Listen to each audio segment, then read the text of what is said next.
Ladies and gentlemen, our next and last speaker for the conference is Brigadier Retired Alan Murray, CSM. Alan is currently Managing Editor and author of FMT Military History. Alan's previous service in the Army totals 40 years with the award of the Conspicuous Service Medal, and he's also received the Federation Star for 40 years service in Defence. He's commanded a supply company, a logistics battalion, and above all, an infantry brigade, that being 8th Brigade. Alan is a prolific diarist and an article writer. Alan's bringing his work to a wider audience through ebooks these days and paperbacks. He has several standalone books and 5 series. Among his publications, Cold War Observer, My Diary from the Iron Curtain, entitled From Boys Brigade to Brigadier. And once again, I'll put a plug in for Alan's books, which are up the back there, so please avail yourselves of them. Alan is presenting to us today on the topic of leadership and regimental life in the Cold War. Alan, please be welcomed. Thank you.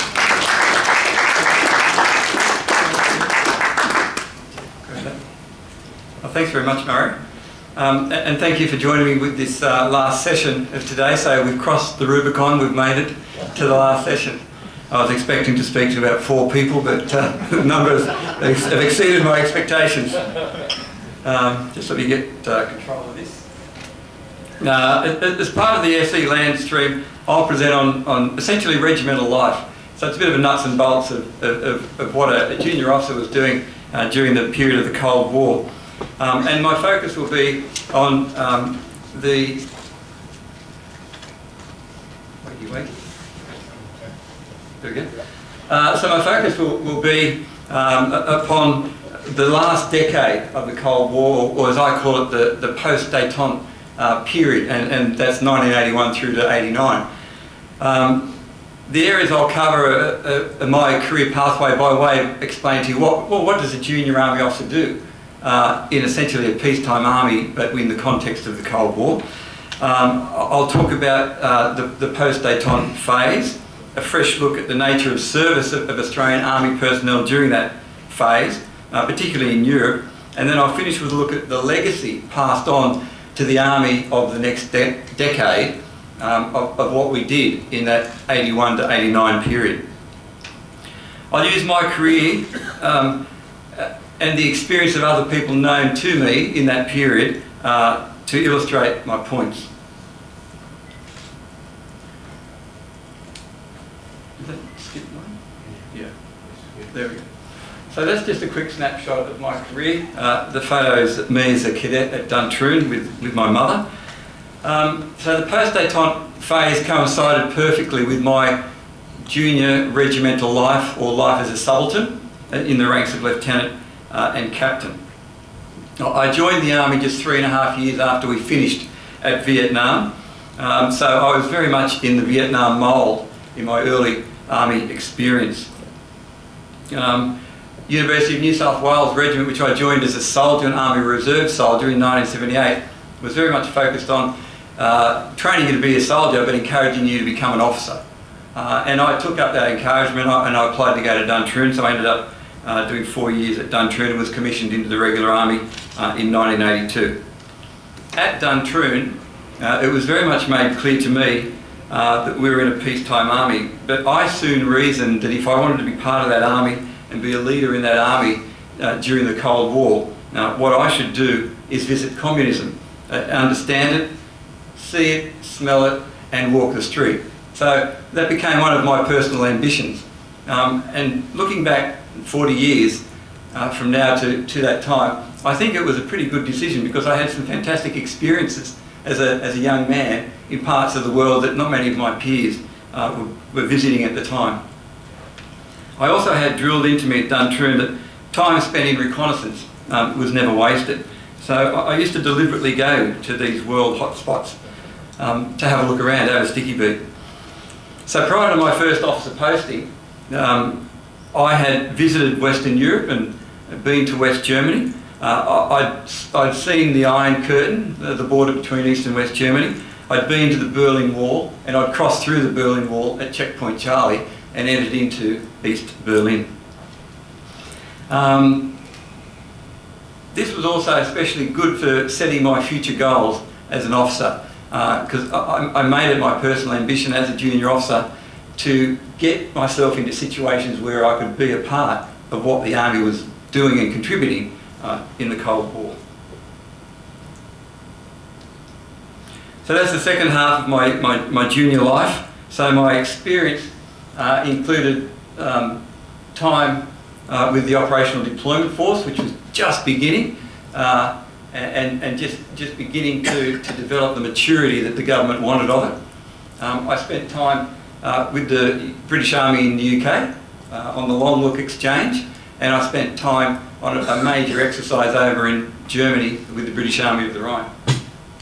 When I came back, I was then posted as the supply officer to 257 RAR Mechanised. I was the Company 2IC there, or 95 Alpha, as they knew me as. And then the fall of the Berlin Wall, I was working in Army headquarters, still as a captain. So I was probably the most junior officer in the whole of the headquarters at the time, to be honest. But anyhow, so that's my time, and that's a photo of me driving a tank in England. Next slide. A little picture slide of the sorts of things that I involved myself in. That's Checkpoint Charlie there. I had some time with the Gurkhas in Hong Kong. So I stayed at the Gurkha Transport Regiment mess there. Saw the Gurkhas patrolling along the fence line between Hong Kong and China. Doing some logistics work at the Mangalore airfield, loading a Hercules full of ammunition which was going to be shipped off down to Tasmania. And that's me as 95 Alpha, my APC and crew in 1987. That photo was taken at Pucker Range. So that's my career. That's the sort of things that I did. So professionally I was a loggy. I'm an Ordnance Corps officer. But as I said, I made it my ambition to not just get involved in the supply things. I wanted to get involved in the sexier stuff that the Army was doing, and I was very fortunate to be able to be given that opportunity. So my insights in this presentation today, I haven't delivered this presentation before, so it's just been put together especially for today. So my insights are very much based on my experience. The research is experiential, but 40 years after the experience, I've wrapped around some context, based upon what we understand was actually happening in the Cold War. So you can see visiting Cold War hotspots, serving in high preparedness units, a significant amount of mechanised service, participation in major exercises, and finally being exposed to various threats in the service and the locations that I went to. My time with B Squadron 3/4 Cav was interesting. I lived in the mess with them. They were the only armoured capability within the Operational Deployment Force, and I used to know a couple of the officers in the unit from my time at Duntroon. So on the weekends when they were going out on their range shoots, I used to go with them, or they'd go out and do an NBCD exercise, so I organised to go with them. And I was fortunate enough to be involved in the first field firing of the Milan anti-tank missile with them. So once again I was seeking opportunities to get involved in the sexier stuff within the Army, which I really enjoyed. Some of the Cold War threats that I faced, we spoke about SOC Smiths and Breck Smiths, which were the liaison missions that were set up by NATO and the Warsaw Pact to keep an eye on each other to make sure that preparations for war weren't occurring. So I had some understanding of those as a young officer. I saw them very much as a calming initiative between NATO and the Warsaw Pact, but they were dangerous missions that these people were on, and particularly the Breck Smiths people that went into the Eastern Germany. The Soviets used to deliberately target them, and some of the activities that they got up to are widely acknowledged. But the SOC Smiths thing within West Germany, when I was involved with the British Army of the Rhine, we were regularly briefed on them. We were allowed to allow them to do what they were doing, but everyone said they're essentially a spy organisation. They spend their whole time taking photographs of things, organising to collect technology intelligence, And in their spare time, they also ran a covert network of spies. So they didn't really follow the letter of the spirit of the law, I suppose you could say.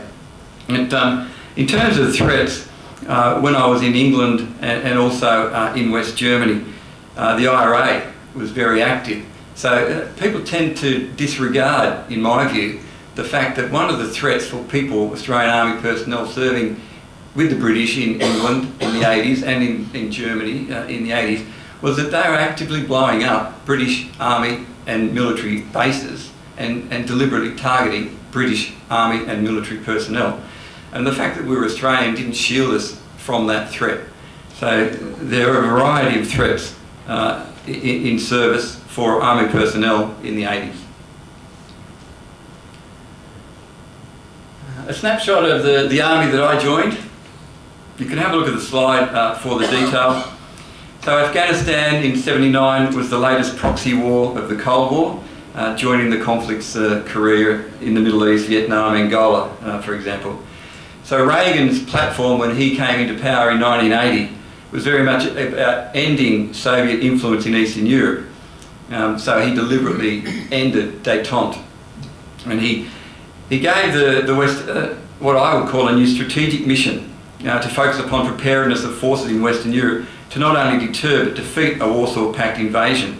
And the defeat had to occur not only in West Germany but also at the flanks up in Denmark and Norway and in Greece and in Turkey.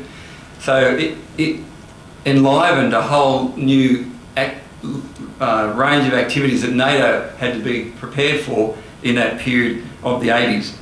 And I was listening to the panel discussion this morning. My view is that the challenge posed by NATO for Russia, the Strategic Defence Initiative, created mainly in the mind of Reagan but publicised widely, the pressure through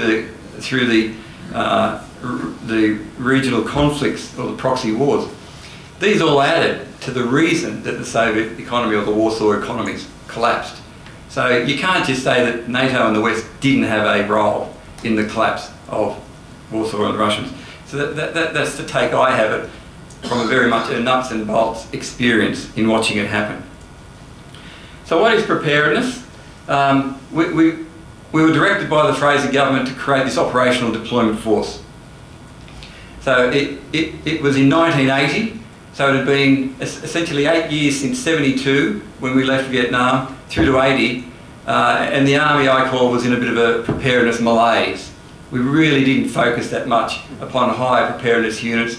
We were really sorting ourselves out after conscription, after Vietnam, working out what our defence posture was going to be. So there's an 8-year malaise, but a line can be drawn in the sand, and that ended in 1980 with the announcement of the ODF.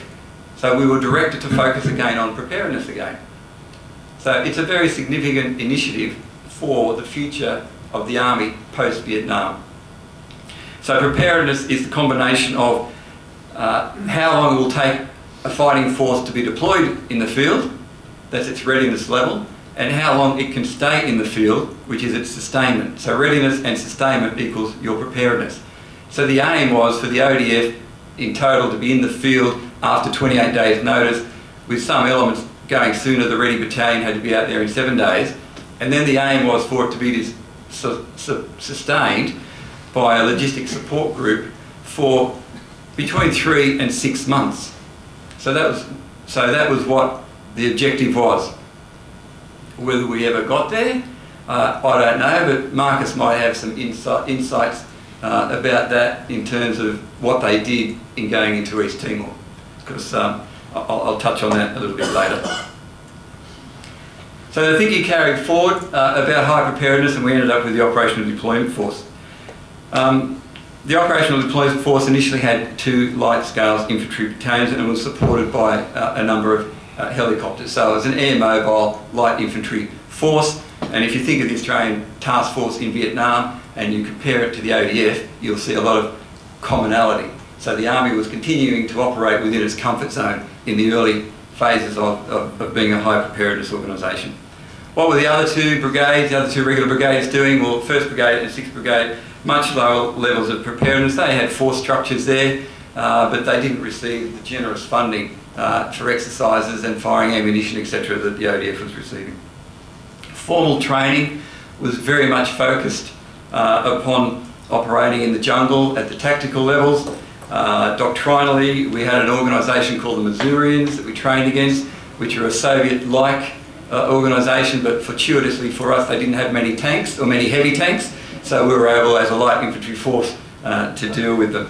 But there was also an emphasis on NBCD training, as it used to be called, nuclear, biological and chemical defence training. So there's a photograph of me wearing the kit during my training at Duntroon.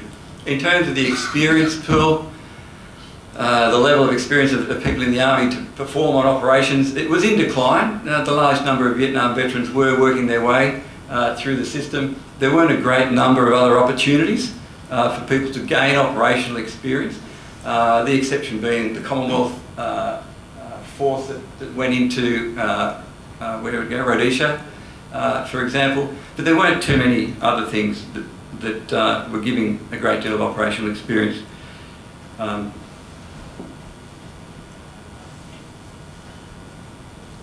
But these are what they were.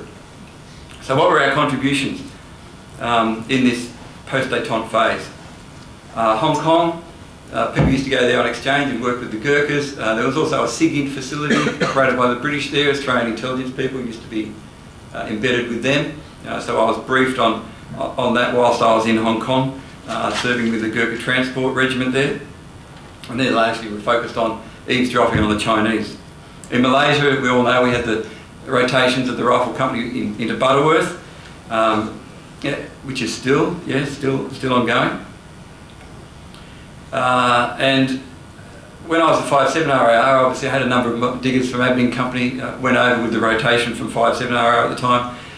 I didn't really know much about Butterworth, being a non-infantry person, but the soldiers came back, I went out of my way to talk to them about what their experience was like. It was less about the Cold War and the Soviets, it was more about the last vestiges of the insurgency within Malaysia. And they did spend a lot of their time doing training, range shoots and interoperability activities with the Malays.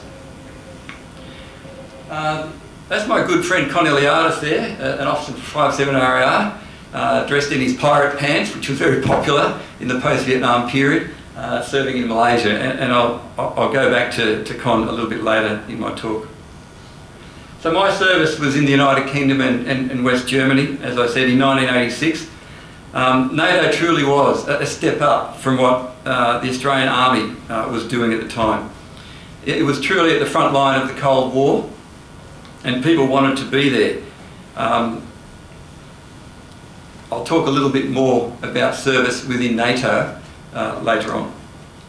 Other contributions, UN type contributions, very minor, UN Middle East focused at the time. And obviously we were doing counter-espionage within the Army, and I'm not talking about the external spying agencies, I'm talking about within the Army. We were regularly, annually briefed upon counter-espionage. My memory of it was very much focused not necessarily on what Soviets might be trying to do to you as a member of the Army. It was largely about outlawed motorcycle gangs at the time. Don't let them steal your weapons, don't let them onto the base, etc. So perhaps it's what we thought the threat from the Soviets was at the time. So my overall assessment of what the Army was contributing to the Cold War at the time is it's very much disparate, no real great centre of gravity compared to what we've heard about the RAN, for example. Perhaps not a significant contribution to the Cold War. So making a difference on land in the post-détente phase was really about being engaged with NATO. So let's have a look at what NATO's preparedness was. So this is what I viewed it from my readings and from my observations. This is what I viewed NATO's preparedness was about. They had threats, so they were an organisation that was dealing with threats. It was a standing army of 9 corps, all based in West Germany, so a significant force supported by 2 air armies. they actually had live rules of engagement. When I was there, I was briefed on the rules of engagement applied within the British forces, what a soldier could do, orders for opening fire as a sentry, etc. And then what were the live ROE that existed for NATO if it had to respond to a large attack or a smaller attack or a nuclear attack. So they had live ROE, which is significant in terms of assessing the nature of the service. Force projection. So as well as the 9 corps in West Germany, they also had to have the ability to get troops rapidly to Norway or Denmark and Greece and Turkey. So they had a significant amphibious force which could do that for them, and a significant airlift force which could do that for them. And interoperability, well, NATO was really all about interoperability. The NATO standard operating with forces from various different countries.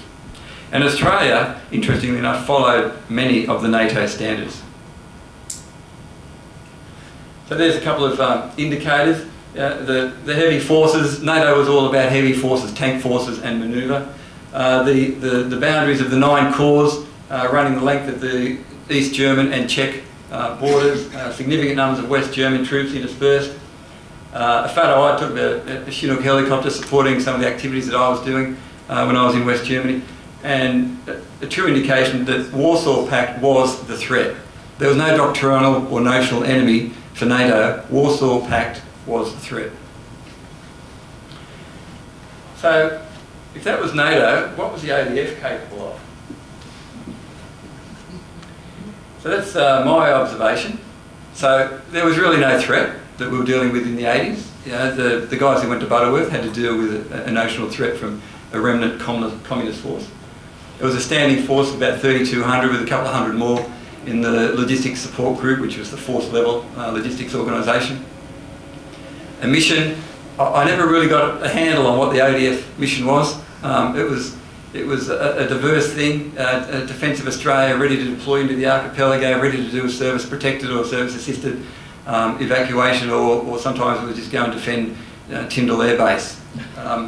So it was I think it was deliberately vague. I don't mean that as a criticism. I think it was deliberately vague because it was the ready forces the army had to be able to do something quickly, and it is what it is basically. But it did have a strong readiness culture. When I went there in '84, the ADF had been going for 3.5 years or something, and they had a very strong readiness culture. The DP1 check program, exercise Swift Eagle, the testing of the online battalion group, it was a solid framework for being a high readiness organisation. So to the Army's credit, it had come a long way in those 4 years from the malaise that existed in the late 70s. They didn't really practice sustainment. Like in the 2 years that I was there, I participated in 2 Swift Eagle exercises and a number of other brigade exercises. They didn't really practice sustainment. I was in the logistics support group. I went out into the field a couple of days to set up. Then the combat supplies had to kick in. Combat supplies is the really easy thing to supply. It's not hard because there's a process and there's resources and it just occurs.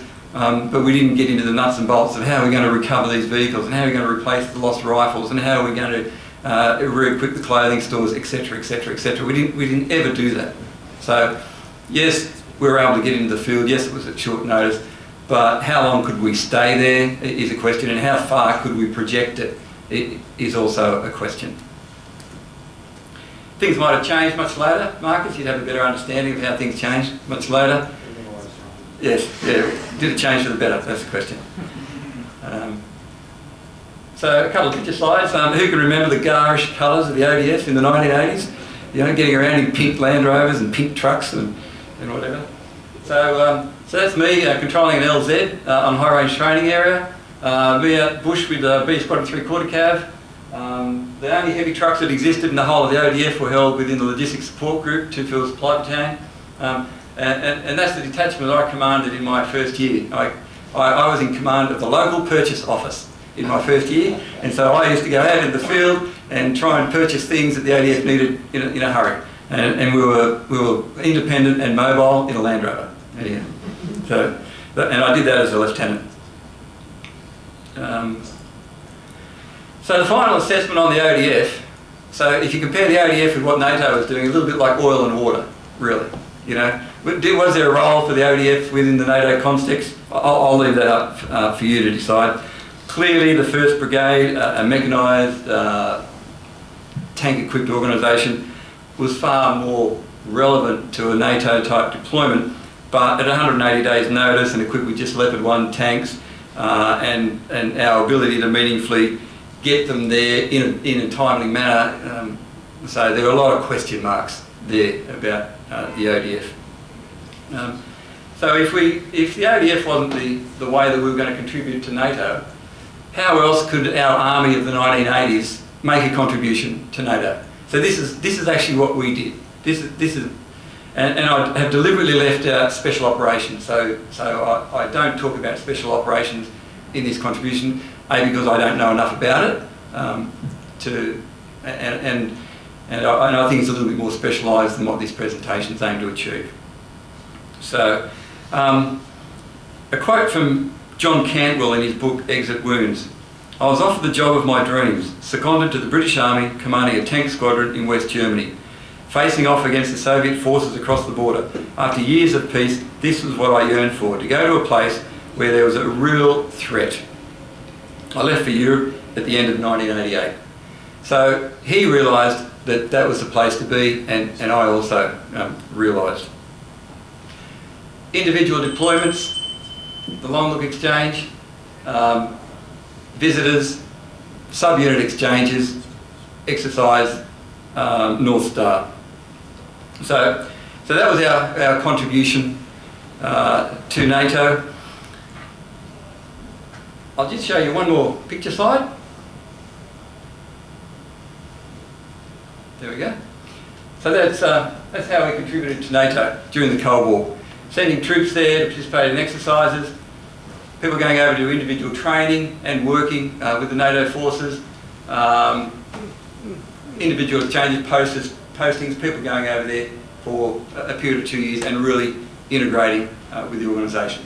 So we weren't doing very much more than that. And I think at that stage, I'll end the presentation.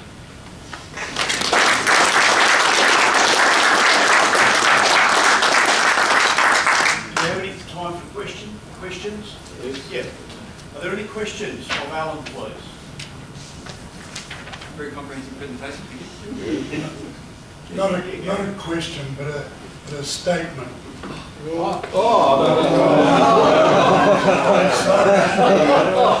Sorry, I'll put a question mark again.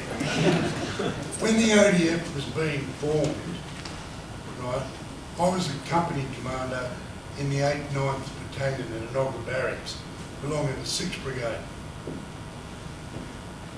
This bastard was stealing all of my soldiers. My rifle company of 132 men was reduced to 60. I ended up reconfiguring my rifle company so that all of the platoon commanders would have something to command. And I turned my sections into 4-man bricks, much like the Brits did in Northern Ireland. So at least my section commanders would have something to play with. But we were reduced to 60 in our rifle company. And that was the price we had to pay to the ODF, because we couldn't get enough people into the army rapidly enough to keep 8 and 9 RAR, for example, functioning. We were 50% below the authorised establishment for peace. We were half of what we should have done. And that was the price we had to pay. Question mark. Did you ever come across the GOC Northern Ireland, Ian Freer? No. He was a Brixmas man. I thought there may have been a connection. Okay, it's now my duty to thank Alan, but it just reminded me, some of Alan's insights and reflections made me think we've actually all lived through this period. We've actually experienced it. And yet it takes something like this conference for us as individuals to think, we actually lived through that. What did that actually mean? Because we're all living our own lives and our careers and the rest of it. But for me, it's a real insight. We actually lived through all that. So, thanks, Alan. There is only one photo that I became a little bit concerned with, quite frankly, Alan, and that was an Australian Army Ordnance Corps officer driving a British armoured vehicle.